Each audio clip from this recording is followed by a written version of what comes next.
Hello friends, PMK institute में आपका स्वागत है। तो जैसे कि हम लोग पहले देख रहे थे वाई ट्रांसफार्मर एग्जिस्ट, तो हम लोग इसी को आज कंटिन्यू करने वाले हैं। Why transformer exist. तो बिफोर अंडरस्टैंडिंग ट्रांसफार्मर, हमें ट्रांसफार्मर को समझने से पहले हमें ये समझना पड़ेगा कि वो कौन सा प्रॉब्लम है जो ये सॉल्व करता है और जिसके लिए इसको बनाया गया है। ऐसा नहीं है कि ट्रांसफार्मर कहीं से कहीं जादू से आ गया, ठीक है। इनफैक्ट वो सब बनाए गए हैं। क्यों बनाए गए हैं? क्योंकि प्रीवियस सीक्वेंस में जो मॉडल थे हमारे, स्पेशली आरएनएन और एलएसटीएम, ये लोगों में कुछ फंडामेंटल लिमिटेशंस थे। इसी कारण से this section follow the exact reasoning path. Okay, now we are talking about current neural networks, RNN. Before transformer the dominant neural network architecture. Transformer से जो पहले ना डोमिनेंट न्यूरल नेटवर्क का आर्किटेक्चर जो था, किसके लिए? सीक्वेंस डेटा के लिए, वो आरएनएन ही था। Unlike ordinary feed forward neural networks, ordinary feed forward neural networks के जगह पे RNN are specially design, RNN को स्पेशली बनाया गया था टू प्रोसेस डेटा को प्रोसेस करने के लिए। डेट हैज एन ऑर्डर और सीक्वेंस, जिसके पास कोई ऑर्डर और सीक्वेंस हो, जैसे कि sentence, paragraph, speech signals, time series data, DNA sequence, music, ये सारे के सारे आरएनएन के आर्किटेक्चर को, जैसे कि ये हमारा आरएनएन का आर्किटेक्चर हुआ। जैसे कि एक्स हो गया हमारा इनपुट, यू हो गया इनिशियल वेरिएबल, एच हो गया मेरा हिडन लेयर, फिर ये वेक्टर में कन्वर्ट हो जाता है, फिर ये आउटपुट देता है, फिर आउटपुट को लॉस फंक्शन से हम लोग गुजारते हैं। लॉस फंक्शन के बाद आउटपुट इम्बेडिंग्स इसको कंपनसेट करके आउटपुट देता है। जब हम इस पूरे के पूरे आर्किटेक्चर को अनफोल्ड करते हैं तो हमें ये आर्किटेक्चर मिलता है आरएनएन का सीक्वेंस का, ठीक है, जिसपे हमारा H जो हो गया ये हमारा हिडन लेयर है, X जो हो गया वो हमारा इनपुट है, O जो हो गया वो मेरा आउटपुट है, और L is the loss function which is feed forward neural networks actually, और Y जो हो गया मेरा वो आउटपुट इम्बेडिंग्स हो गया, ठीक है। यहाँ पे अलग अलग टाइम स्टैम्प दिए गए हैं ओके और इस पे वेट जो है, आउटपुट का वेट हर बार एक मतलब हर नए इनपुट के लिए हिडन लेयर बनता है। आउटपुट जो है हमारा प्रीवियस सीरीज का या सीक्वेंस का, वो नेक्स्ट इनपुट के लिए हिडन लेयर बनता है, ओके। फिर इसी तरह वेट आगे डिस्ट्रीब्यूट होता चला जाता है ना। The defining characteristic of sequence data is that the ordering matters.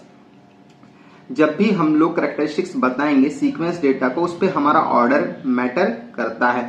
जैसे कि मैं कहूं आई लव मशीन लैंग्वेज, ये बहुत ही अलग है, is very different from the machine learning loves me. मैं कहूं कि मुझे मशीन लर्निंग पसंद है, और मैं अगर ये दूसरा सेंटेंस कहूं कि मशीन लर्निंग मुझसे प्यार करता है, तो इन दोनों में डिफरेंस उसके पोजीशन के कारण दिख रहा है, क्योंकि इन दोनों ही में सेम वर्ड प्रेजेंट है, मगर मीनिंग बदल जाता है। क्यों बदल जाता है? क्योंकि इसके ऑर्डर बदल जाते हैं वर्ड्स के, उस कारण से उसका मीनिंग भी बदल जाता है।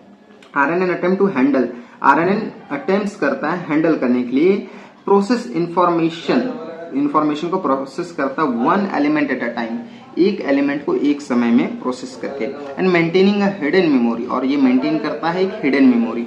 कैसा हिडन मेमोरी? कि आउटपुट का जो वेट रहेगा वो आगे फॉरवर्ड कर देगा इनपुट के साथ मर्ज होने के लिए एज एन हिडन लेयर, जो हमें आगे state that is passed forward through the sequence, जो कि फॉरवर्ड होता जाएगा एक सीक्वेंस में। Now type of sequence model, हमारे पास कितने प्रकार के सीक्वेंस मॉडल है। ये RNN gives rise to a several important architecture, जैसे कि मेरा वेक्टर सीक्वेंस मॉडल हो गया, ठीक है। A fixed length vector is given as an input में हम लोग एक फिक्स्ड लेंथ का वेक्टर देते हैं as an input, okay. The network output a sequence, network output करता है सीक्वेंस में, सीक्वेंस में आउटपुट करता है। ओके, जैसे कि मैं कहूँ कि ये x is then input, then there is an hidden layer, one again hidden layer, one again hidden layer. Okay, then their weights will be transferred from here, one hidden layer to the other hidden layer to the other hidden layer to the continuous sequence. Okay, these all are passed through RNN architecture. What its R means I don't know for right now. I have to find out what these are terms to be, but it's a feed forward layer I think guys. उसके बाद this is the hidden layer and it will be again passing out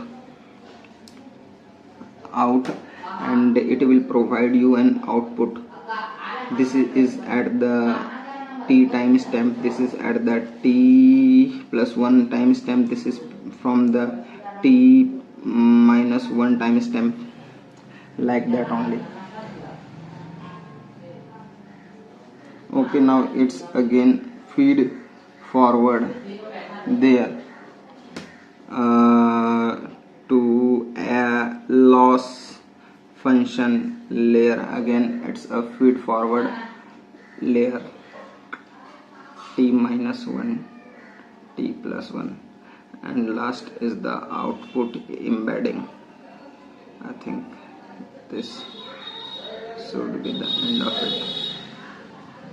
okay ये vector sequence model का architecture है जिसमें input मेरा एक होता है, जैसे इमेज वगैरह इमेज ले लेते हैं, इमेज कैप्चरिंग करता है, तो ये एक ही इमेज है, इसको अलग अलग वेक्टर में कन्वर्ट करता है, फिर उससे उसके कुछ आउटपुट प्रोड्यूस करता है, उसको लॉस फंक्शन के साथ कंपनसेट करता है और आउटपुट की एम्बेडिंग के साथ मैच करके एक आउटपुट जनरेट करता है जो कि हमारा कोई भी नेटवर्क आउटपुट का सीक्वेंस हो सकता है। जैसे कि मैंने एक इमेज डाला, वो कन्वर्ट किया इमेज को फीचर वेक्टर में, फीचर वेक्टर फिर जनरेट करेगा सेंटेंस, जैसे a dog running on a grass. जैसे ये डायग्राम में देख लेते हैं कि इमेज को हम फीड किए, वो फीचर वेक्टर में कन्वर्ट हुआ, फिर वो RNN से प्रोसेस हुआ ये रिकर्सिव न्यूरल नेटवर्क से, फिर ये वर्ड बाय वर्ड बनाता चला गया। The input is of fixed length, input क्योंकि फिक्स्ड लेंथ का होता है, बट इस पे जो आउटपुट होता है वो सीक्वेंस होता है and can very in length, जो कि लेंथ में वेरी कर सकता है, वो छोटा भी हो सकता है, बड़ा भी हो सकता है, कुछ भी हो सकता है। अब हम लोग सीक्वेंस वेक्टर को देखते हैं। Sequence is given as an input. Sequence vector में क्या होता है कि एक सीक्वेंस दिया जाता है इनपुट में, जैसे कि the movie was amazing. Okay, now the network output of fixed size vector, output जो वो होगा वो फिक्स साइज वेक्टर देता है। जैसे कि मैं कहूँ कि ये खाना कैसा था, आप या तो हाँ कहोगे या तो ना कहोगे, ठीक।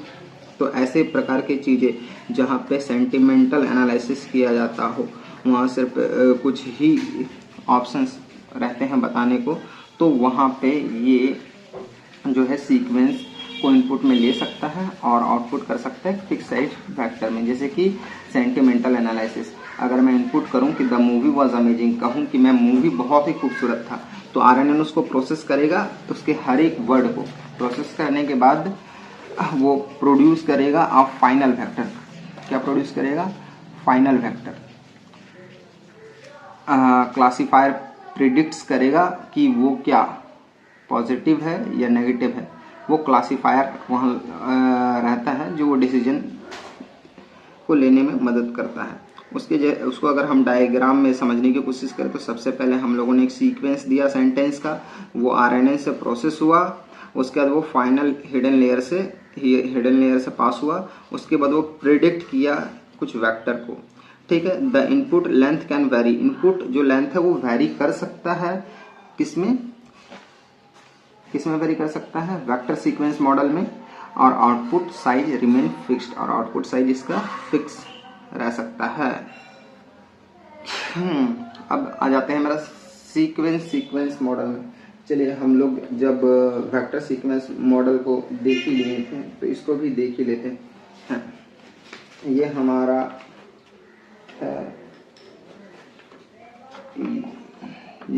था सीक्वेंस वेक्टर मॉडल। तो इसमें हम लोग देखें कि x जो इनपुट है, ठीक है, वो बहुत सारे हो सकते हैं, जैसे कि t-1 x t फिर x dot dot dot to x r, ठीक, ढेर सारे इनपुट्स हम लोग यहाँ से फीड किए। ओके, और ये हिडन लेयर से अपना पास होते हुए यहाँ आ रहा है। ओके, ठीक है, ये हिडन लेयर से पास होते हुए इधर आ रहा है। यहाँ पे हर एक के पास अपना वेट है, ठीक है। ओके, ये इन्फिनाइट दूरी तक गया, फिर ये लास्ट में आर हो गया। ओके, ठीक है, यहाँ पे भी ये इन्फिनाइट दूरी से आ रहा था, हिडन लेयर था। फिर अब ये मेरा आउटपुट हो गया और ये हो गया मेरा लॉस फंक्शन, और ये हो गया मेरा आउटपुट एम्बेडिंग वाई आर, ठीक है। ये इसका आर्किटेक्चर हुआ। फिर है मेरा sequence this becomes one of the most important application. Sequence model ये बहुत ही खूबसूरत है, क्योंकि इस पे जो है ना हम लोग लैंग्वेज को ट्रांसलेशन सबसे पहले इसी से ही स्टार्ट किए थे। क्योंकि जैसे यहाँ पे देखिए, इनपुट हमने डाला क्या, स्पेनिश सेंटेंस, ठीक, आउटपुट किया वो मेरे को इंग्लिश सेंटेंस, ठीक है। जैसे कि होला in Spanish and hello is in English. अगर हम इसका डायग्राम रिप्रेजेंटेशन बोले तो इनपुट मुझे मिला एक सीक्वेंस में, वो इनकोडर से पास हुआ, वो कॉन्टेक्सचुअल वेक्टर क्रिएट किया, उसके बाद वो डिकोडर में गया, फिर वहां से आउटपुट सीक्वेंस जनरेट किया और आउटपुट दे दिया इस ट्रांसलेशन को। This translation language is the canonical example. Okay, तो अब हम लोग आ जाते हैं why RNN were powerful. RNN powerful क्यों है? क्योंकि RNN जो है ना वो इंट्रोड्यूस किया था आइडिया ऑफ मेमोरी। हमारे जो मेमोरी का आइडिया है, मतलब किसी भी इनपुट के डेटा को याद रखने का तरीका इंट्रोड्यूस हुआ था RNN के साथ ही मेमोरी में। ऐसा नहीं कि मेमोरी से पहले नहीं थे, बट ये लार्ज लैंग्वेज मॉडल और जो न्यूरल नेटवर्क्स में याद रखने की क्षमता पहले नहीं हुआ करती थी। वो बस आउटपुट को कैलकुलेट करके भेज दिया करता था, और पीछे वाले अगर कुछ भी डेटा उनसे पूछा जाए तो उनको इसके बारे में कोई भी नॉलेज नहीं रहा करता था। इस कारण से इन्होंने इसका समाधान निकाला और RNN को इंट्रोड्यूस किया, जिसमें ये मेमोरी का फीचर हुआ करता था, मतलब आइडिया दिया। Now traditional feed forward neural networks treat every input independently। जैसे कि हमारा प्रीवियसली RNN से पहले भी तो कोई न्यूरल नेटवर्क्स हुआ करते थे, वो लोग traditional feed forward neural networks कहलाते हैं। वो एवरी इनपुट को इंडिपेंडेंटली प्रोसेस करते थे, जिससे क्या होता था कि वो एक दूसरे के साथ रिलेशन नहीं समझ पाते थे और ना ही वो कॉन्टेक्चुअली अवेयर आंसर दे सकते थे RNN। इस कारण से RNN को इंट्रोड्यूस्ड कराया गया। ये क्या करता था, हम अपने की करंट आउटपुट जो है उसको देता था करंट इनपुट के साथ इसके पास जो पास्ट इंफॉर्मेशन हुआ करते थे। ये जो हिडन लेयर हुआ करता था, जो ये फीड आगे करता था हिडन लेयर को, ये एक्चुअली हिडन लेयर फीड करता था ना, किसको फीड करता था, इनपुट के साथ फीड होता था और ये आगे प्रोसेस होता था। ओके, तो ये पास्ट इंफॉर्मेशन प्लस करंट, ये हो गया मेरा पास्ट इंफॉर्मेशन, ये हो गया मेरा करंट इनपुट, ये दोनों को मिला करके ये मेरे को करंट आउटपुट देता था। कैसा आउटपुट देता था? करंट आउटपुट देता था, ठीक है। The network could theoretically remember information from earlier past of a sequence. ये ऐसा हो सकता था कि the network could theoretically remember, theoretically हम बता सकते हैं कि ये जो आउटपुट है उसको याद रख सकता है।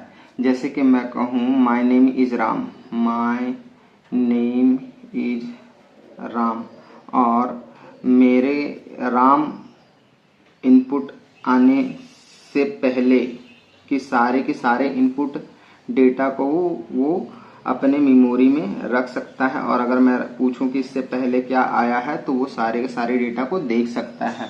For example, my name is Ajay.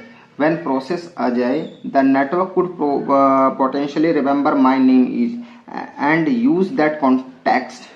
This was revolutionary at that time. वो उस टाइम एक revolutionary